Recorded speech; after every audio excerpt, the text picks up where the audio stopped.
Can you hear me?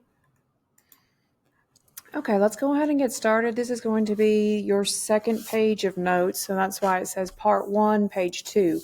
So this is still sort of working along the same idea about the relationship between electricity and magnetism, just moving a step further.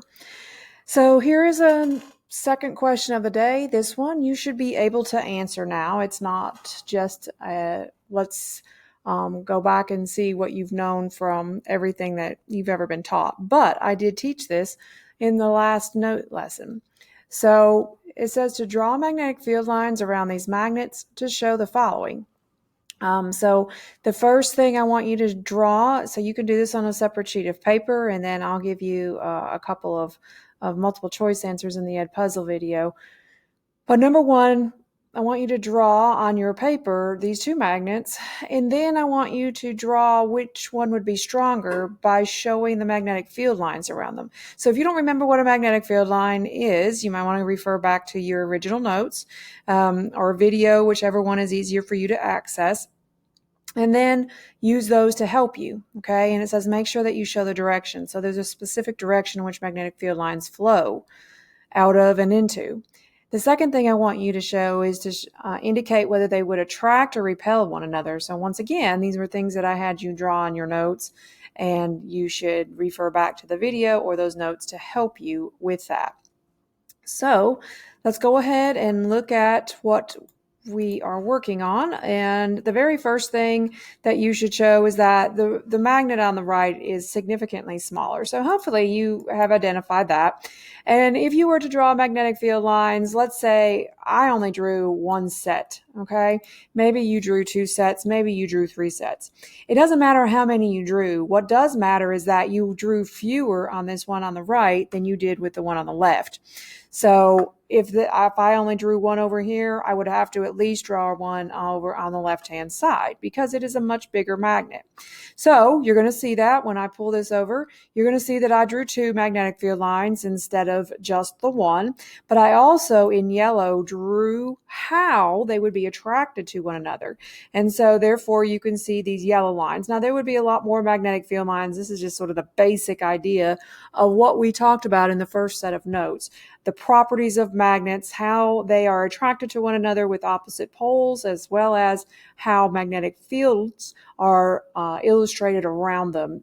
Thus, the capability of a magnet being able to attract things made up of iron components. Okay.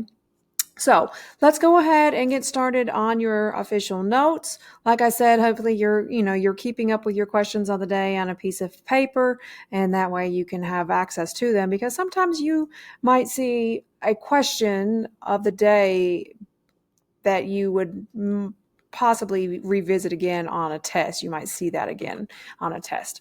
So let's go ahead and look at your notes. This is something that you should have. It should have pulled up in another tab in Cami. So as you are watching this, you can go ahead and fill those in, okay? So it says, how can electric current produce a magnetic field? That is the gist of this standard, at least the first part of this standard.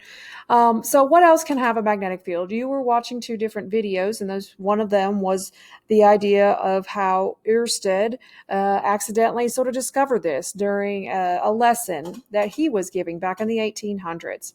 So if you look at this particular picture here, it says if no electric current exists in the wire, the compass needles are all pointing in the same direction. So if you look at the black tip to each one of these, they're all pointing to the right, okay? The white tip is all pointing to the left.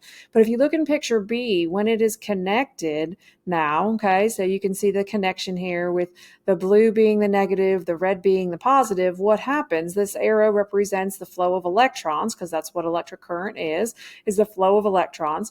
So when we look at this arrow here, and as my cursor moves, you can see those little yellow arrows.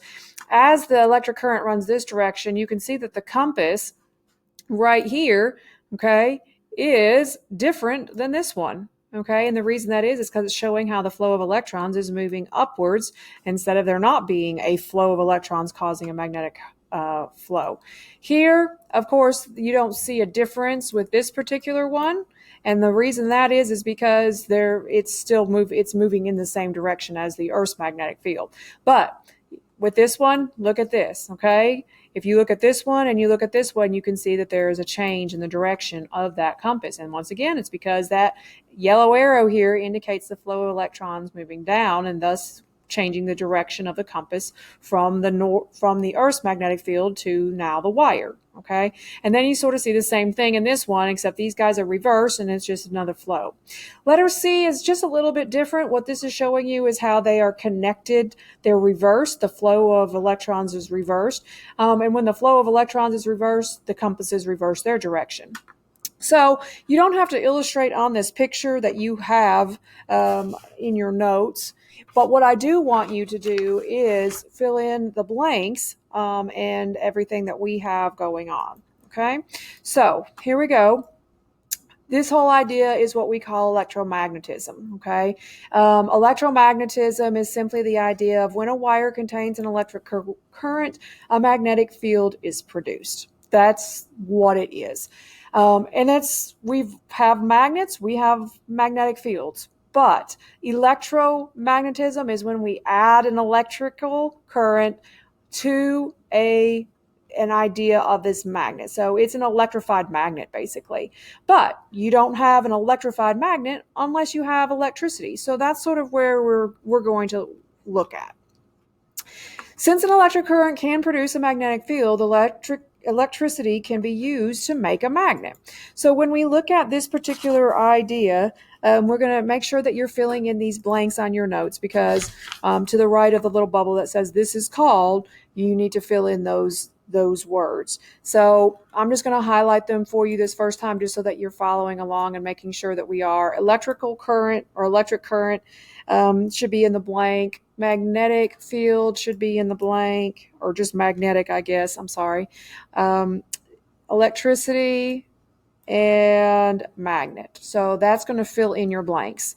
So my notes typically follow right along with my my PowerPoint.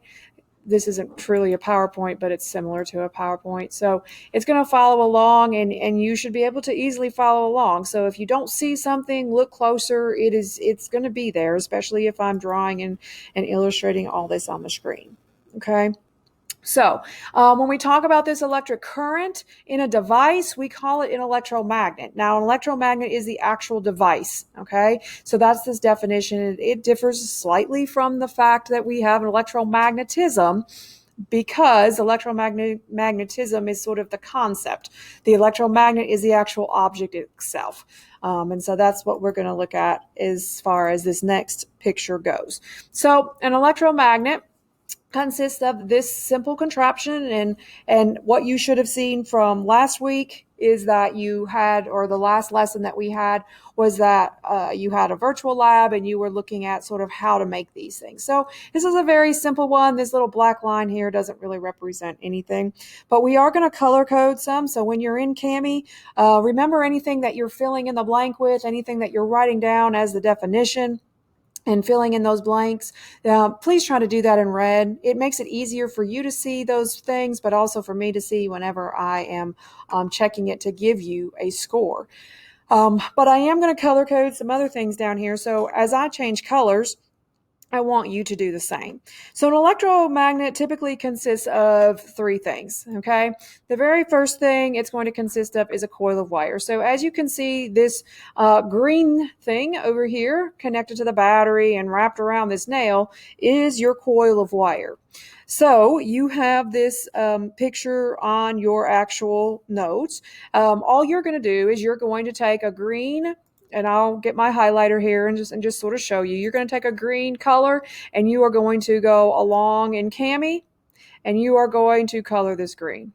Okay. So where this green wire is, you're simply going to basically do that. And while I ask you to draw certain things, I'm not an artist. Okay.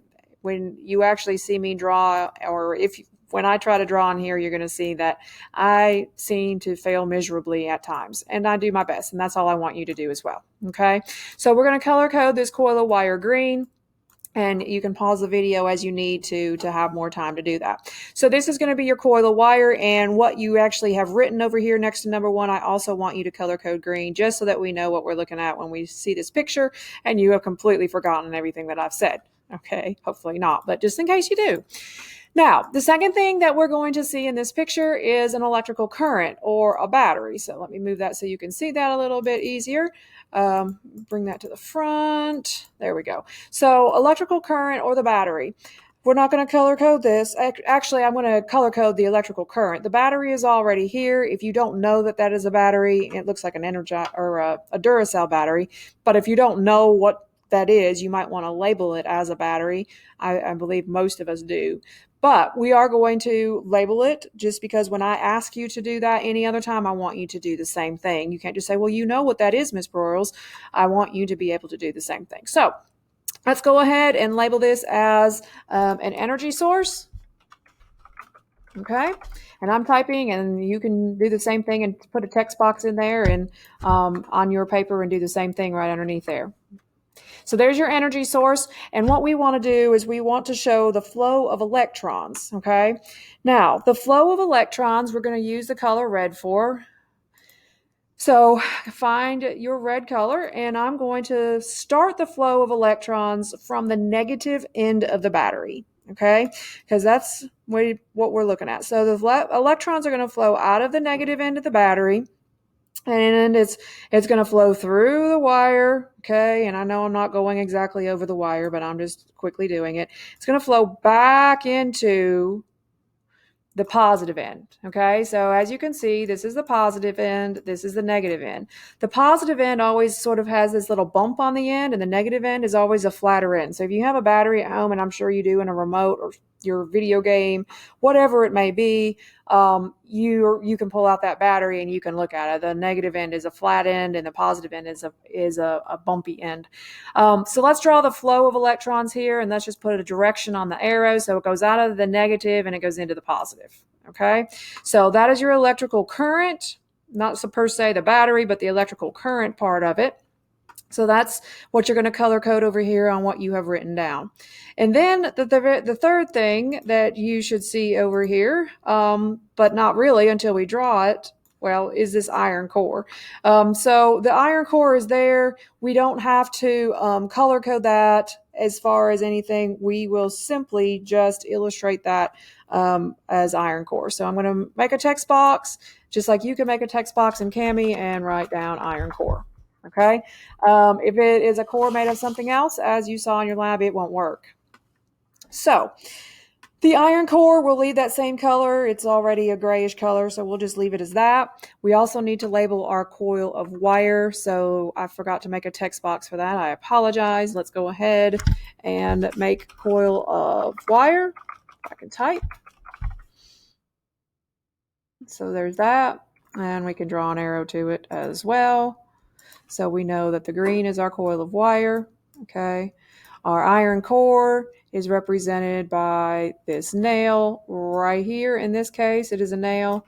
And so you can see that not only do we have all this as the coil wire, the electrical current, and an iron core, but now you see a north and a south identified in your picture. What I want you to realize with that is that that has now become a temporary magnet. And that temporary magnet is going to have, just like every magnet has, a north pole and a south pole. And it's easy to know where a north pole and a south pole of a temporary magnet is because of this right here.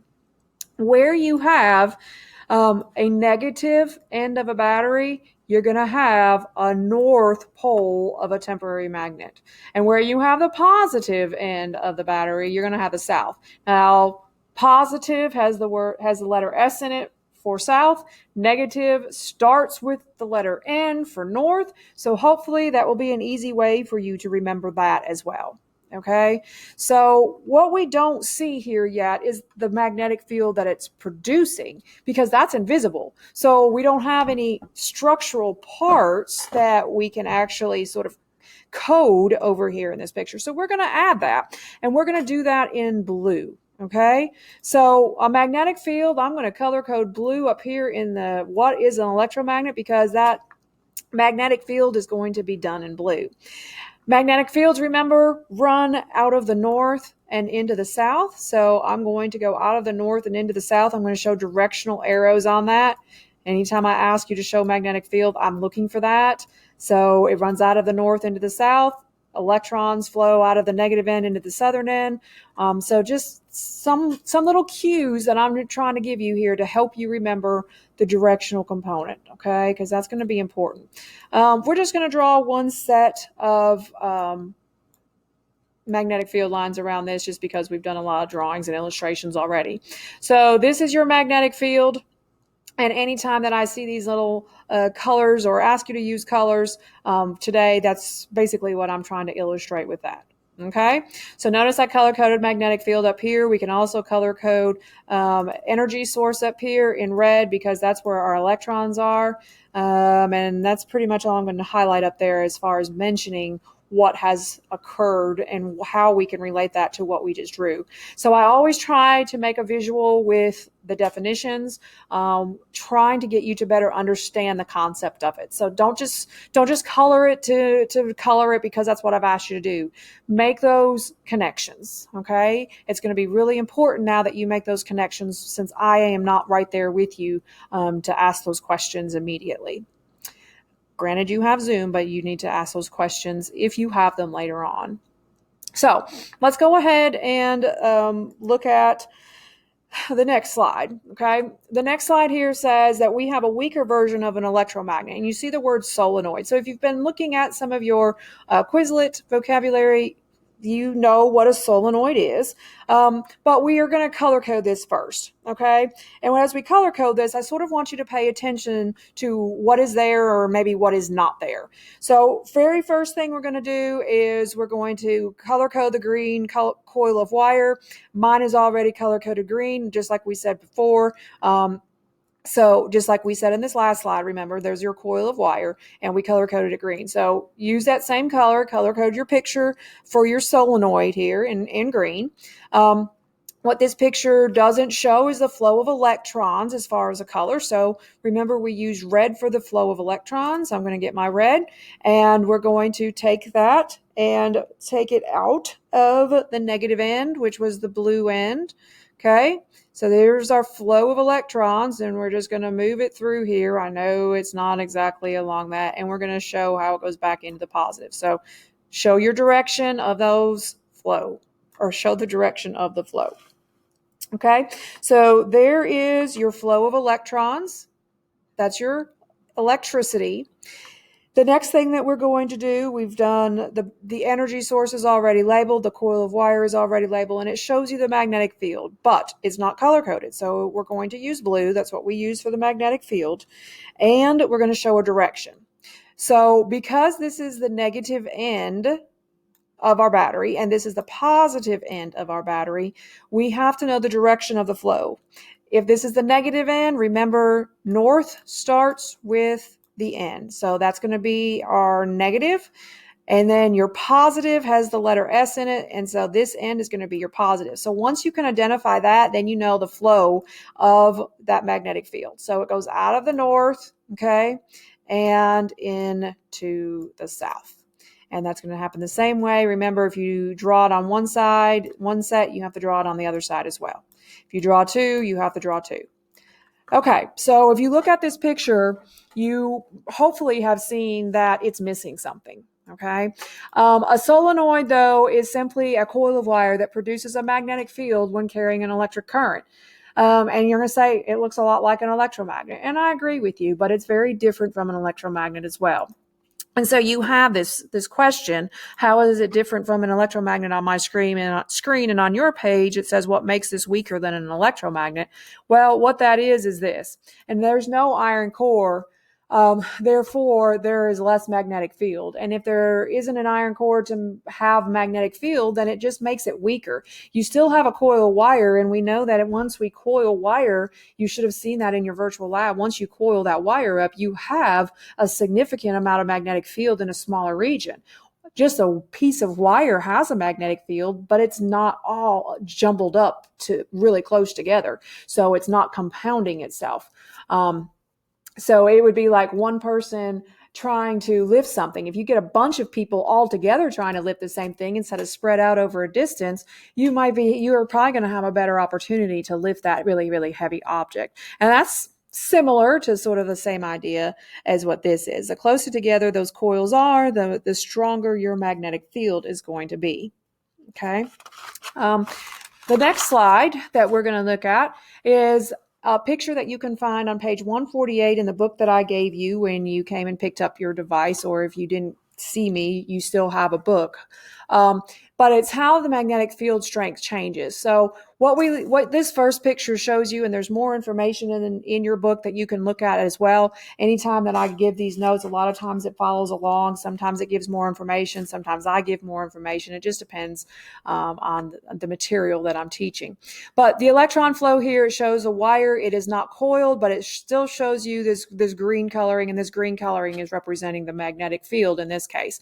So you can see that it's going around this wire. But look what happens when they coil it. Okay, when they coil it, you can see that you have 3 lines of magnetic field lines going around out of the north into the south. As you can see, here's the negative end. This is the North Pole. The southern end, that is where the positive pole is flowing back into the battery. The electrons are. So here is your magnetic field. If you look at the very third picture, there's your iron core. So not only do you have an extra magnetic field line, you have 4 over here instead of 3, but they're also closer together, and that just means that it's stronger because it's closer. So it just sort of gives you a representation of what an electromagnet can look like and how we can change the strength of that electromagnet. And you have the opportunity to see that in your virtual magnetic lab. So we're going to go over, and as it says, a lab summary, we're going to go over those results and just verify what you should have had, even though you probably know the right answers now. Now maybe you'll have a better understanding of what's actually taking place in the review.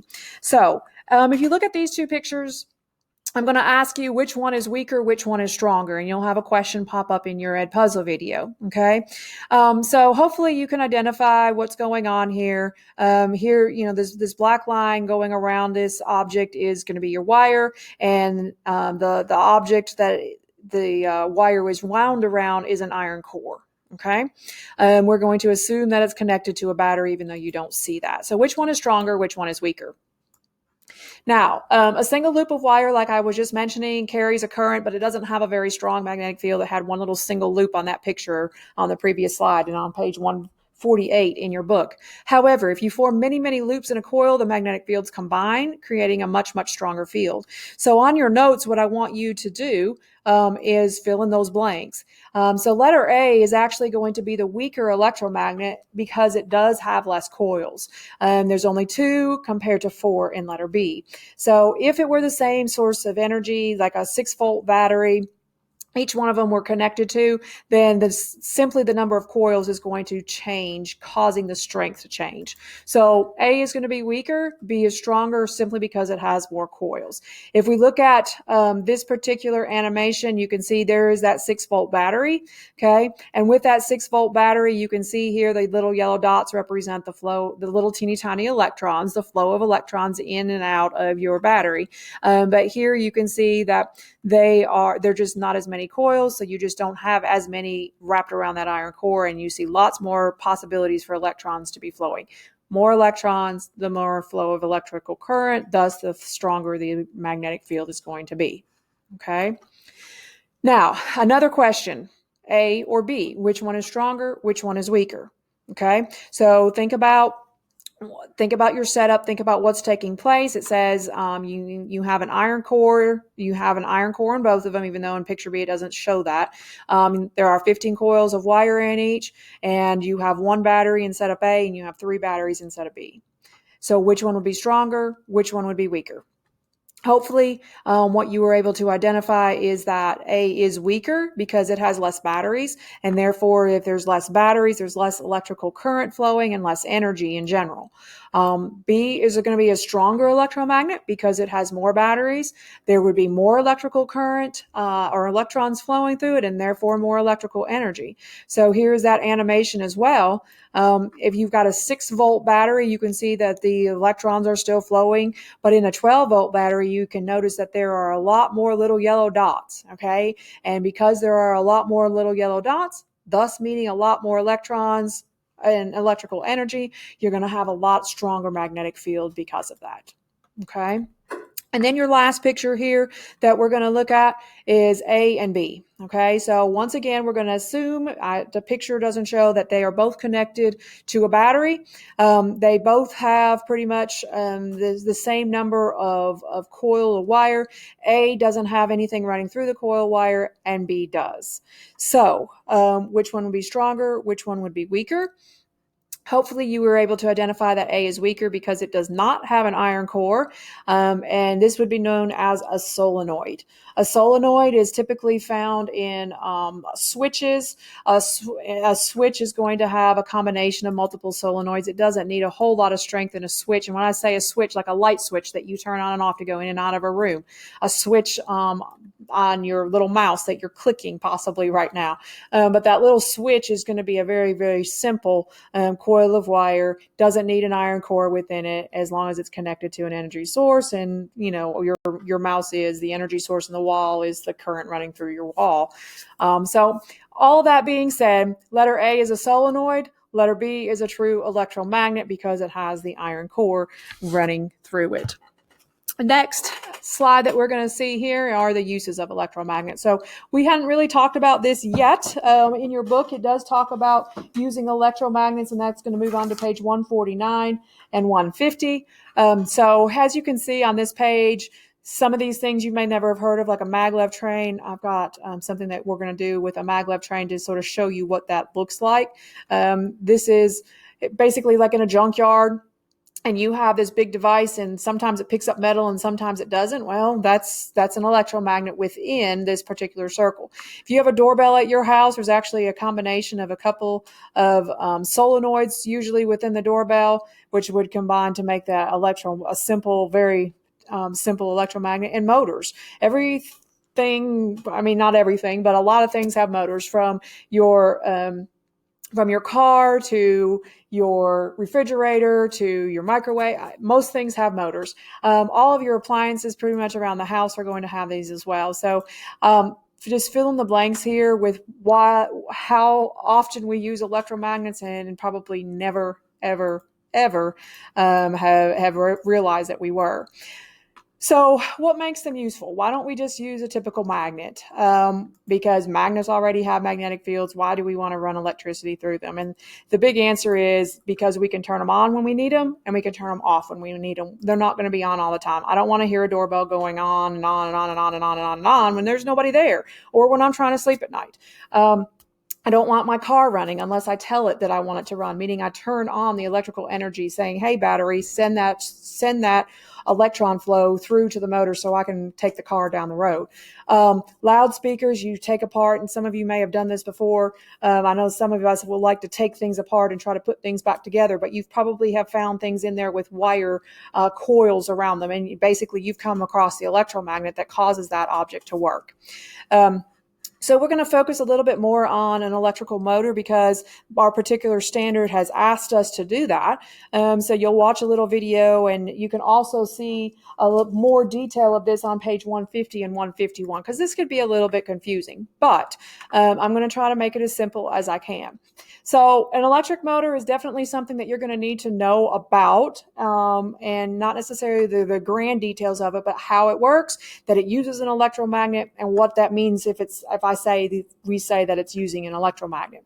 So when I look at this electric motor here, I want you to highlight a couple of things. Because this is basically the definition of it. What is an electrical motor?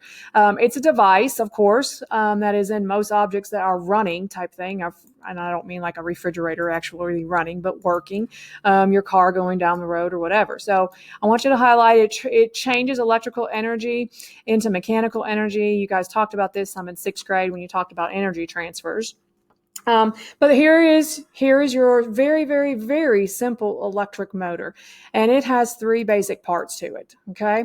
The 3 basic parts is very similar to that of an electromagnet, because once again, here we go.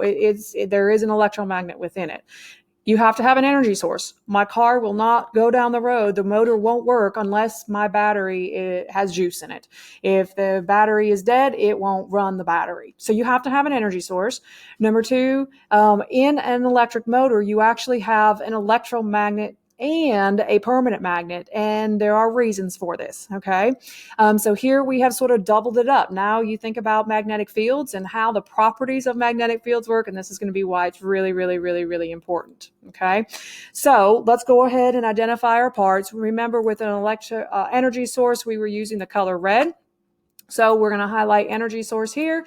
Remember, here's your positive end. Here is the negative end. We can't see it, but we're going to say this is where it comes from. So as you can see in the arrows, we're going to go around here. It says electron flow. That means that's our electrical current. It's going to flow back through here, and as you can see, all the way around. So that's really what those arrows are representing, but we're going to show that just to make sure that you understand that as well.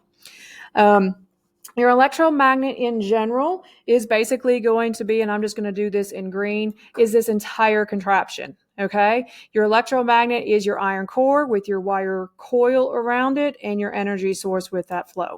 So all of this is your electromagnet, and then the blue itself is going to be the permanent magnet. So if you want to color code this object here, it really wouldn't completely be a C-shaped. It could be a C-shape. All motors are going to be slightly different, but that's going to be your permanent magnet.